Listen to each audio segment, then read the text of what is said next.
Selamat pagi anak-anak ibu kelas 8. Salam sehat untuk kita semua. Apa kabar anak-anak ibu semuanya? Ibu berharap kalian semua dalam keadaan baik dan tentunya masih tetap semangat untuk mengikuti pembelajaran kita pada pagi hari ini. Anak-anak ibu, hari ini kembali lagi bertemu dengan saya, Ibu Rismawati Malau SPD, tentunya masih tetap dalam pembelajaran bahasa Indonesia. Anak-anak ibu, hari ini materi kita adalah mengenai makna denotasi dan makna konotasi. Sekali lagi, materi kita pada pagi hari ini adalah mengenai makna denotasi dan makna konotasi. Nah, makna denotasi dan konotasi ini merupakan salah satu bagian dari aspek kebahasaan teks puisi yang sudah kita bahas pada minggu yang lalu. Nah, anak-anak ibu, adapun KD kita pada pagi hari ini masih sama dengan KD yang minggu yang lalu, karena materi kita hari ini adalah sambungan dari materi minggu yang lalu, yaitu KD 38.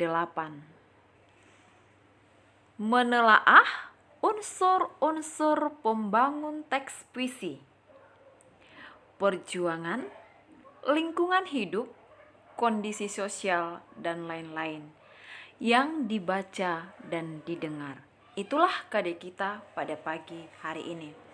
Nah, sedangkan tujuan pembelajaran kita yaitu sesudah pembelajaran ini nanti anak-anak ibu diharapkan mampu memahami makna denotasi dan konotasi.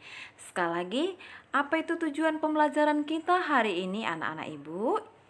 Ya, sesudah pembelajaran ini nanti kamu diharapkan mampu memahami makna denotasi dan konotasi. Itulah tujuan pembelajaran kita.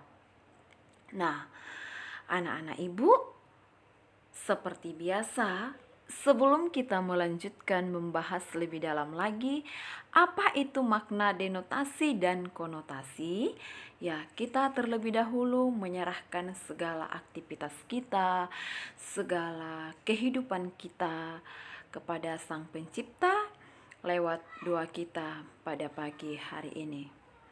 Maka anak-anak ibu semuanya, ambil sikap yang tenang, ambil sikap yang layak untuk berdoa. Kita tandai diri kita dengan tanda kemenangan Kristus dalam nama Bapa dan Putra dan Roh Kudus. Amin. Allah Bapa kami yang bertata dalam kerajaan surga, syukur dan terima kasih kami aturkan kepadamu ya Bapa, atas segala penyertaan kasih-Mu kepada kami. Hingga pada hari ini ya Tuhan, kami masih bisa menikmati hari yang telah Kau sediakan bagi kami. Tuhan Yesus, sebentar kami akan memulai pelajaran kami. Kiranya Engkau memberkati kami, Engkau membimbing kami, mulai dari awal, pertengahan, hingga akhir nanti ya Tuhan.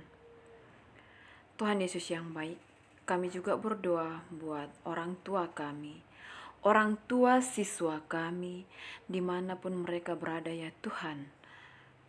Apapun yang mereka kerjakan, kiranya Engkau memberkatinya ya Tuhan. Berikan mereka kesehatan, rezeki yang secukupnya, agar mereka mampu membiayai kehidupan anak-anak mereka. Tuhan Yesus berkati juga seluruh anak didik kami ya Tuhan. Biarlah kiranya Engkau senantiasa melindungi mereka, menjauhkan mereka dari segala mara bahaya, menjauhkan mereka dari segala penyakit. Tuhan Yesus, kami juga berdoa buat seluruh Bapak Ibu guru kami ya Tuhan, dimanapun berada ya Bapak, buat seluruh guru-guru di negara kami ini, yang mungkin saat ini ya Tuhan sedang bersusah payah untuk berjuang menyampaikan segala materi pelajaran kepada siswa dalam bentuk apapun itu ya Tuhan. Itu semua kami lakukan demi kemuliaan nama-Mu. Berkati juga ya Tuhan para pemimpin kami, pengurus yayasan kami, yang sudah bersusah payah juga ya Tuhan, untuk tetap membangkitkan, untuk tetap menjaga bagaimana yayasan kami ini tetap eksis di tengah-tengah pandemi ini. Tuhan Yesus, kami juga tetap memohon kepadamu untuk pandemi yang kami alami saat ini. Biarlah kiranya Tuhan, Engkau menghilangkan segala pandemi yang kami alami saat ini. Sehingga nantinya ya Bapa, kami bisa bersukacita, bersukaria kembali ya Tuhan, melaksanakan aktivitas kami seperti sedia kala, tanpa kami ada rasa ketakutan. Kami yakin dan percaya berkat-Mu akan melimpah kepada kami semuanya. Terima kasih ya Tuhan Yesus, kami serahkan segala kehidupan kami hanya ke dalam tangan pengasihan-Mu. Sama-sama kita salam Maria. Salam Maria, penuh rahmat, Tuhan sertamu. Terpujilah engkau di antara wanita, dan terpujilah buah tubuhmu Yesus. Santa Maria Bunda Allah, doakanlah kami yang berdosa ini, sekarang dan di waktu kami mati. Santo Yohanes Don Bosco, doakanlah kami. Amin. Dalam nama Bapa dan Putra dan Roh Kudus. Amin. Baik, anak-anakku semuanya, kita lanjutkan kembali pembahasan materi kita hari ini.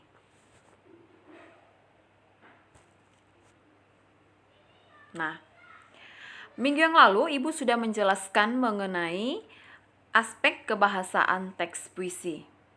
Nah, dan salah satu aspek kebahasaan teks puisi itu ada makna, denotasi, dan konotasi.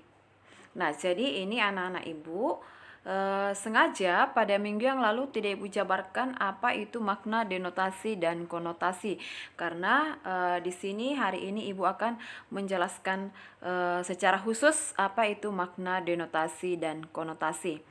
Nah, baik anak-anak Ibu, sebenarnya makna, denotasi, dan konotasi ini sudah kita pelajari ketika kita di kelas 7. Ya, ada disinggung ya. Nah, tapi hari ini kembali Ibu mengingatkan kembali, mereview kembali ingatanmu, yaitu mengenai makna, denotasi, dan konotasi. Nah, yang pertama yang kita lihat di sini adalah mengenai makna denotasi. Apa itu makna denotasi? Nah, makna denotasi adalah makna suatu kata yang sesuai dengan konsep awalnya. Sekali lagi, makna denotasi adalah makna suatu kata yang sesuai dengan konsep awalnya. Apa adanya, tanpa mengalami perubahan makna atau penambahan makna. Nah, makna denotasi itu sendiri sering disebut sebagai makna lugas. Nah, dengan kata lain di sini anak-anak Ibu, bahwa makna denotasi itu adalah makna yang sebenarnya, makna yang sesuai dengan Kamus Besar Bahasa Indonesia. Ya, artinya di sana tidak ada perubahan makna, ya, sesuai dengan makna awalnya, sesuai dengan konsep awalnya seperti itu. Tidak ada perubahan makna di sana. Artinya bahwa makna denotasi itu adalah makna yang sesungguhnya, makna yang sebenarnya. Apabila kita mencari makna atau arti kata itu di dalam kamus, ya, itulah makna denotasi. Nanti kita akan bisa langsung membandingkan ya perbedaan antara makna denotasi dan konotasi dari kalimat. Ya, perhatikan di sini kalimat yang Ibu buat. Jadi sekali lagi bahwa makna denotasi itu adalah makna yang sesungguhnya. Nah, karena sering itu dibuat sebuah kalimat. Tentukanlah makna kalimat di bawah ini. Apakah denotasi atau konotasi? Nah, kalau di sana itu adalah makna yang sebenarnya tidak mengalami perubahan makna, berarti di situ adalah makna denotasi. Kita lihat anak-anak Ibu, contoh. Nah, contoh yang pertama, dahan pohon mangga itu dipenuhi benalu. Sekali lagi, dahan pohon mangga itu dipenuhi benalu. Nah, perhatikan di sana ada kata yang dicetak miring. Ya, kata yang dicetak miring. Mana kata yang dicetak miring di situ? Iya, benalu. Ya, dahan pohon mangga itu dipenuhi benalu. Kenal dengan benalu? Hah? Manalu, Malau, itu marga. Nah, ya kan, Nak? Iya. Dahan pohon mangga itu dipenuhi benalu. Nah, di sana Ibu buat ada kata yang dicetak miring, yaitu benalu. Nah, benalu itu adalah sejenis tumbuhan ya, sejenis tumbuhan yang biasanya menempel di tumbuhan lain. Nah, jadi perhatikan di situ ya. Dahan pohon mangga itu dipenuhi benalu. Nah, kita mau melihat penggunaan kata benalu dalam kalimat tersebut. Nah, di sana Ibu buat penjelasannya. Makna benalu secara denotatif atau secara denotasi adalah tumbuhan yang menumpang pada tanaman lain dan mengisap makan dari tanaman yang ditumpanginya. Jadi benalu di sana adalah makna yang sebenarnya. Ya, sekali lagi perhatikan. Dahan pohon mangga itu dipenuhi benalu. Nah, makna benalu di sana secara denotatif atau secara denotasi adalah tumbuhan yang menumpang pada tanaman yang lain dan mengisap makanan dari tanaman yang ditumpanginya. Nah, biasanya seperti yang ada di sekolah kita kan ada pohon kuini di depan kantin sekolah. Kalau kamu perhatikan itu ada benalu di sana yang tumbuh gitu. Tapi itu bukan yang dicangkok atau di stek ya, dalam pelajaran IPA ya. Bukan yang dicangkok atau di stek, bukan. Ya, tapi dia tumbuh menempel di pohon tersebut. Dan benalu itu hidup dari pohon queen itu yang ditumpanginya itu. Dia mengisap makanan dari tanaman yang ditumpanginya, seperti itu dia. Oke. Nah, contoh yang kedua, wajahnya tampak berseri-seri setelah mendengar pengumuman itu. Nah, lihat juga di sana ada yang Ibu cetak miring, yaitu wajahnya. Nah, wajahnya tampak berseri-seri setelah mendengar pengumuman itu. Nah, makna wajahnya secara denotasi adalah muka kita ini. Ya, wajahnya tampak berseri-seri setelah mendengar pengumuman itu. Mungkin anak-anak Ibu nanti setelah mendengarkan pengumuman bahwa COVID-19 sudah berakhir, sudah pulang ke peraduannya, seperti itu, maka kita akan bisa belajar secara tatap muka di sekolah. Akan berseri-seri wajah kita, akan semangat, ya kan anak-anak Ibu? Ya, mudah-mudahan ya secepatnya COVID-19 segera berlalu. Ya, itu harapan kita. Ya. Nah, jadi makna wajahnya secara denotatif atau secara denotasi adalah muka. Muka. Ya, oke. Baik. Itu makna denotasi. Ya, itu makna denotasi. Jadi intinya di situ bahwa makna denotasi adalah makna yang sebenarnya atau makna yang sesungguhnya. Di sana tidak ada perubahan makna. Oke. Baik, kita lihat yang kedua. Nah, makna konotasi. Nah, makna konotasi adalah kebalikan dari makna denotasi. Tentunya anak-anak ibu sudah langsung paham nih, ya kan? Sudah langsung memahami. Oh, tadi makna denotasi, makna yang sebenarnya. Ibu Malau mengatakan makna konotasi adalah ya kebalikan dari makna denotasi. Sudah langsung muncul itu di pikirannya itu. Oh, ini dia. Oke, baik anak-anak ibu, ayo kita sama-sama melihat yuk. Ya, ayo sama-sama kita melihat apa itu makna konotasi. Nah, ini dia. Makna konotasi itu sendiri yaitu makna suatu kata berdasarkan atau pemikiran seseorang. Ya. Makna konotasi itu adalah makna suatu kata berdasarkan atau berdasarkan pemikiran seseorang.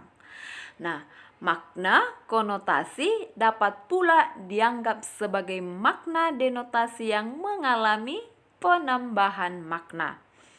Nah, penambahan tersebut dapat berupa pengiasan atau perbandingan dengan benda atau hal lainnya. Maka makna konotasi disebut pula makna hias atau kontekstual. Ya.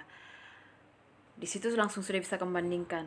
Makna denotasi adalah makna yang sesungguhnya atau yang sebenarnya, sementara makna konotasi adalah makna yang mengandung makna kias, ya, atau kontekstual.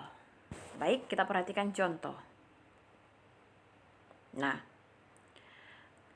lihat contoh, ibu masih tetap menggunakan kata yang sama. Nah, sengaja ibu membuat kata yang sama di makna denotasi dan di makna konotasi. Tujuannya apa? Biar kamu bisa langsung membedakan apa itu makna denotasi, apa itu makna konotasi dari contoh soal yang ibu buat. Nah, perhatikan di situ contoh yang pertama. Ia hanya benalu dalam keluarga itu. Yang ibu cetak miring tetap masih benalu. Berarti kita di sini mau melihat penggunaan kata benalu di denotasi dan di konotasi. Itu dia. Jadi sengaja di sini anak-anak ibu buat di situ contoh kalimatnya menggunakan kata yang sama. Ibu gunakan di denotasi, ibu gunakan juga di konotasi. Seperti itu ya anak-anak ibu. Nah, ia hanya benalu dalam keluarga itu. Nah, ibu cetak miring di sana yaitu kata benalu. Berarti sekarang di sini kita mau melihat penggunaan kata benalu di dalam kalimat yang menimbulkan makna denotasi dan konotasi. Perhatikan. Makna benalu secara konotatif atau secara konotasi adalah orang yang kehadirannya kurang memberi manfaat. Nah, jadi kalau misalnya tadi Bu katakan dahan mangga itu dipenuhi oleh benalu. Benalu di sana adalah makna yang sebenarnya, ada tumbuhan. Ya, pada dasarnya ada benalu itu adalah tumbuhan yang menempel dan mengisap sari-sari makanan dari pohon yang ditumpanginya seperti itu. Nah, kita ke makna konotasi. Ia hanya menjadi benalu dalam keluarga itu. Makna benalu secara konotatif atau secara konotasi adalah orang yang kehadirannya kurang memberi manfaat. Jadi ini sering kita gunakan dalam percakapan kita sehari-hari untuk memperhalus gitu kan. Dia hanya benalu itu di keluarga itu. Artinya dia hanya menumpang gitu loh, kurang bermanfaat. Ya, dia hanya menumpang di keluarga itu. Ya, seperti itu dia. Dan tentunya dia dibiayai oleh keluarga itu tanpa ada manfaatnya di sana, seperti itu dia. Oke. Nah, yang kedua, Jakarta adalah wajah Indonesia. Jakarta adalah wajah Indonesia. Nah, ibu cetak miring juga kata wajah. Nah, kalau tadi pada makna denotasi, wajahnya tampak berseri-seri setelah mendengar pengumuman itu. Makna wajah di sana adalah muka. Nah, sementara pada kalimat ini, Jakarta adalah wajah Indonesia. Makna wajah secara konotatif atau secara konotasi adalah gambaran umum yang tampak. ya. Artinya bahwa Jakarta itu sudah mewakili Indonesia ini seperti itu, ya. Jadi Jakarta adalah wajah Indonesia. Jakarta itu sudah bisa mewakili kota Indonesia itu di negara-negara lain. Dengan melihat keadaan Jakarta, negara lain sudah bisa langsung menarik kesimpulan, ya seperti apa sebenarnya Indonesia itu. Kira-kira seperti itu dia, nak.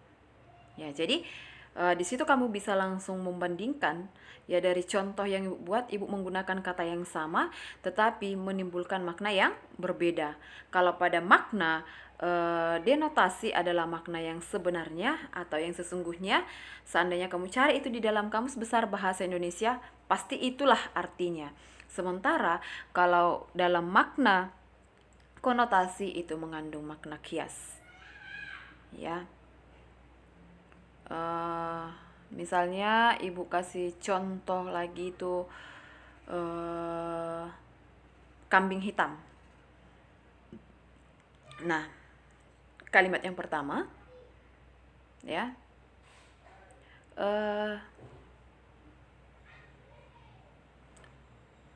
Rio membeli 3 ekor kambing hitam. Garis bawahi kambing hitam. Rio membeli 3 ekor kambing hitam. Kamu garis bawahi kambing hitam. Nah, kalimat yang kedua masih menggunakan kata kambing hitam, ya. Rio menjadi kambing hitam dalam persoalan itu. Kamu garis bawahi kembali kambing hitam.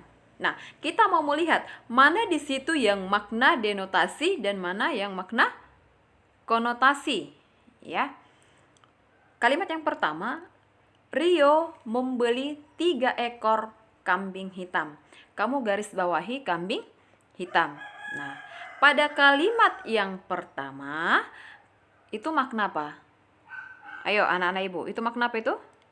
Iya, makna denotasi.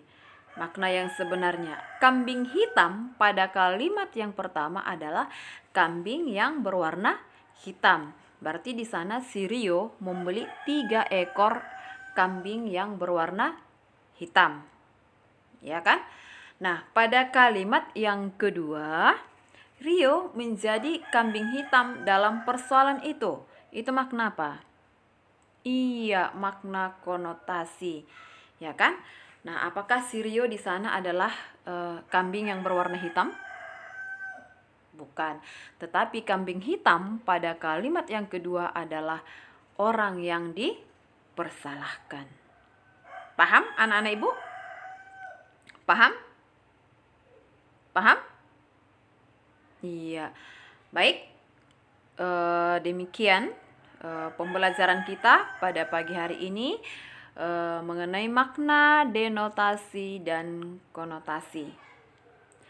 Sebelum ibu menutup, ayo anak-anak ibu kita buat kesimpulannya yuk. Iya. Nah, hari ini kita belajar mengenai makna, denotasi, dan konotasi, di mana makna denotasi adalah makna yang sesungguhnya, makna yang sebenarnya, dan makna konotasi adalah makna yang mengandung makna kias atau kontekstual. Ya, tadi sudah ibu buat di situ beberapa contoh kalimat, jadi sudah bisa kamu bandingkan, sudah bisa kamu bedakan mana itu makna denotasi dan mana itu makna konotasi. Nah, di dalam sebuah puisi, ya, kita sering disuruh, kita sering dituntut untuk menentukan mana makna yang denotasi dan mana makna yang konotasi. Jadi sekian anak-anak ibu, semoga pembelajaran kita hari ini bermanfaat buat anak-anak ibu. Namun anak-anak ibu yang cantik, yang manis, yang ganteng, sebelum ibu menutup pembelajaran kita, ibu selalu memberikan apa? Ayo. Iya, pantun buat anak-anak ibu, ya kan? Oke. Nah, lama sudah tidak bertemu. Bertemu sekali mau minum jamu. Jauhkan anak-anak ibu malas dari hidupmu. Niscaya cerah masa depanmu.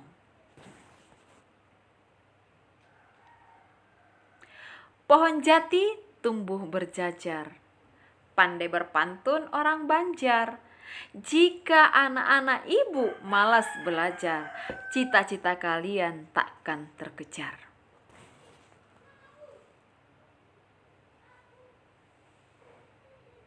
Ayo, jangan kendor, tetap semangat, tetap jaga kesehatan dengan melakukan 3M. Yang pertama, memakai masker jika bepergian keluar rumah. Yang kedua, selalu mencuci tangan ya dengan air mengalir. Dan yang terakhir yaitu menjaga jarak. Hindari kerumunan. Tetaplah semangat dalam belajar dan tetap berdoa semoga COVID-19 segera berlalu sehingga pembelajaran tatap muka di sekolah dapat segera dimulai. Kami, Bapak Ibu gurumu, sangat merindukan anak-anak kami semua. Sekian dan terima kasih. Salam sehat buat kita semuanya.